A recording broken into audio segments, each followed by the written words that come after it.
Good morning. My name is Hani Abana. I'm the president of HSE, a project controls consultant.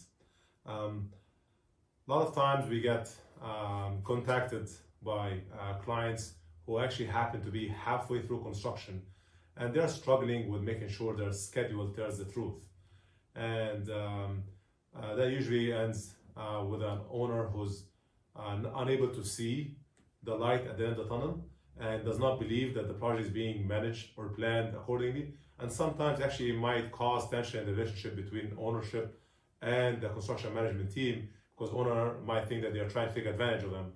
And at the same time, the construction management team might feel that the owner is not giving them enough credit for what they accomplished and is not compensating them enough for any additional delays. So HSE is usually called halfway through the project. And one of the biggest challenges we face is the fact that the schedule doesn't really match what's happening in the field. And also the plan has changed so much from what was originally put on the original contract baseline schedule that at this point the schedule does not really make any sense. And usually the first step we do is that once we understand the scope and what's completed and what's remaining, we draw a line in the sand and we say, from this point on, what is it that's going to take us to get to the finish line?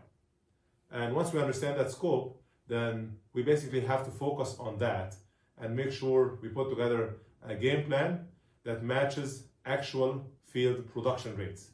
Because in the baseline, when the schedule was originally created, there was a lot of estimates and assumptions made, but halfway through the job, you now have actual data that you can build off.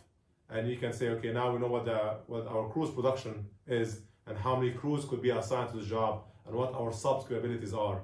And we can actually put together a much more accurate schedule. And that is what we call a revised baseline schedule. And that's very important because that becomes a contract schedule. So when we create that schedule, we put actual finish, actual start, and all the activities are completed, and save that. So it's good for the history. And then create a separate WBS or activity code, if you will, and call that remaining work items. And that will include all the remaining work from this point to the finish line. And we'll make sure the critical path makes sense, and we'll also include any delays that happen, any open RFIs, any design changes, any impacts. So this way the owner has a pretty clear vision of when we're really gonna finish the job. And the goal is to make sure that everybody gets a buy-in into that product. So the schedule has to be communicated properly with the subs, with the design team, with the vendors, with the construction manager, and ultimately with the owner after everybody has made sure they include their input. And we can walk the owner through it. And if there are problems, any owner would like to know about the problems sooner than later, so they would have options to recover or to maybe reduce the scope or maybe extend the time and come up with excusable time, or say, you know what, I cannot move the deadline and I have to finish by this milestone regardless. So the owner might ask for an acceleration schedule. But putting together a revised baseline schedule that's realistic and one that matches what's happening in the field is key. And that's where HSE can really come in and help, because we actually do spend time working on site, walk the site, take pictures and videos and ask questions and talk to our subs, attend meetings with the design team, with the engineers, and also understand what the owner's expectations are.